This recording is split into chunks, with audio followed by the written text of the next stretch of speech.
last hymn of the day.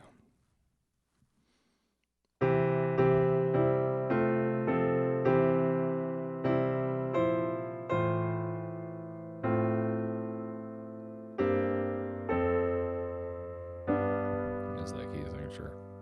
What did I just say?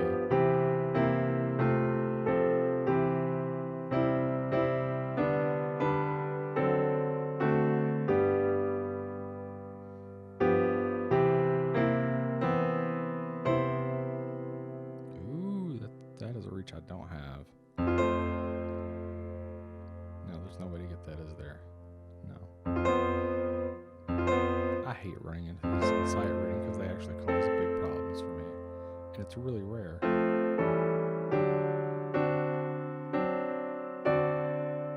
Ooh, another one.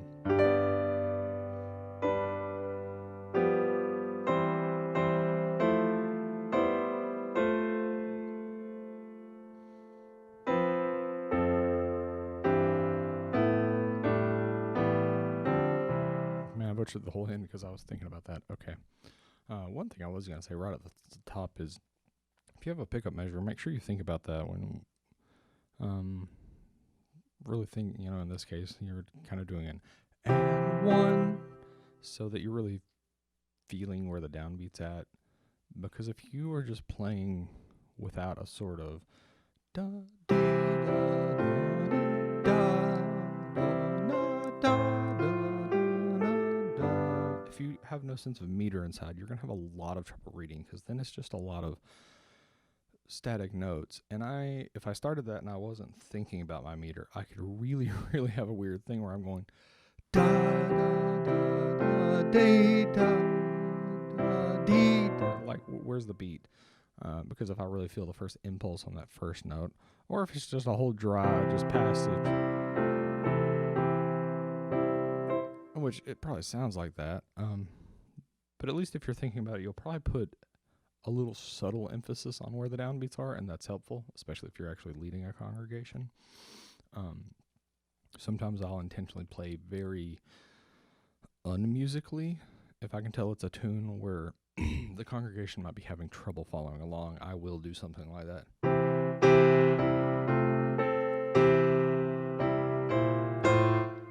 And really emphasize those downbeats. It sounds terrible if I'm playing it here by myself, but when you're playing and then there's 100 people or more in a room singing,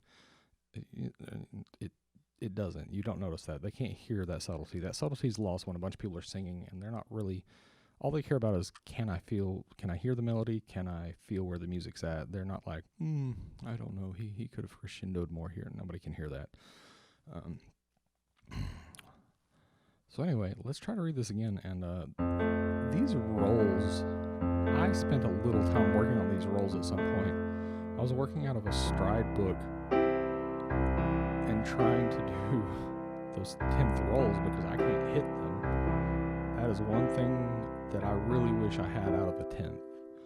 If I had a 10th, then I could do some really interesting stride stuff. I can have a very prepared 10th, but when sight reading or, whatever, anytime it's quick, it's not going to happen because I am just hanging off the keyboard. So let's read again and let's see what happens when we get there.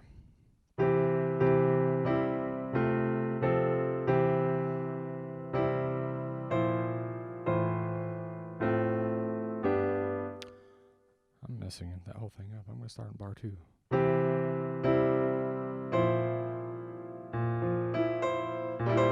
That's where it went wrong.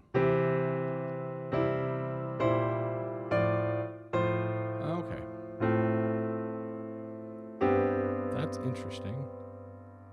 I'm missing this 10th here. Oh, because I can reach it. Very uncomfortable though.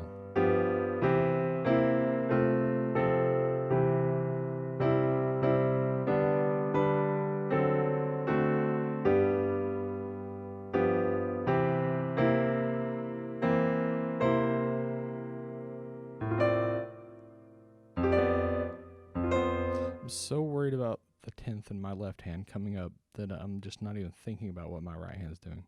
So let's start in the third system with the pickup.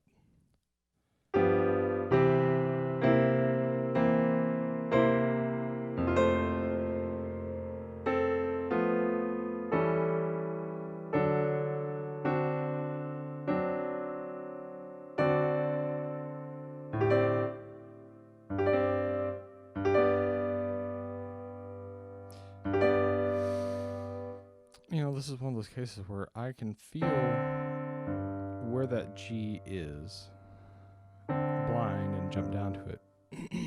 But my brain is so fixated on the fact that I'm going to have to make this roll up to this B, and I don't trust that I can hit it. So like as I'm coming off of the previous chord, I'm trying to feel this B. I don't need to feel this B because I'm not going to hit it on the downbeat. I need to just feel where's the G and then trust myself to roll the correct distance, and I don't. So let's finish reading the fourth system.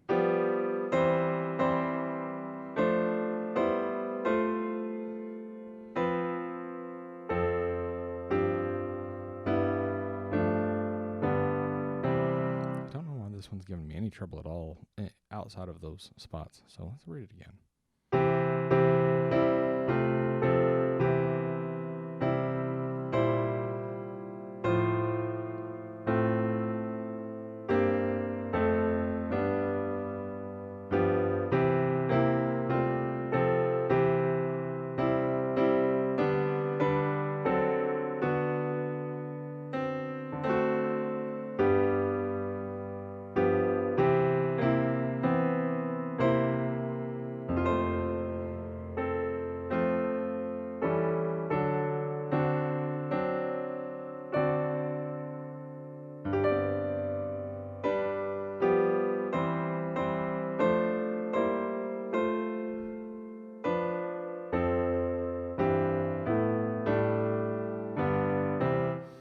That was just a mess all around.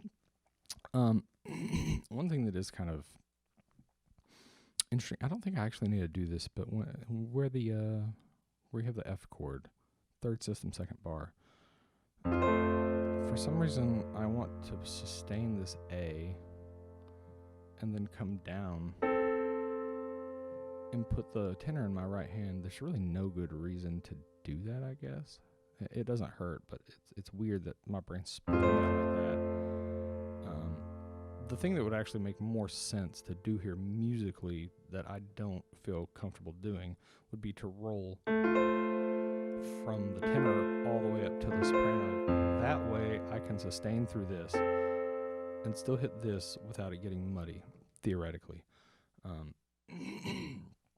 Nobody's really going to hear that. If I pedal through that, nobody's going to hear it, so it doesn't really matter.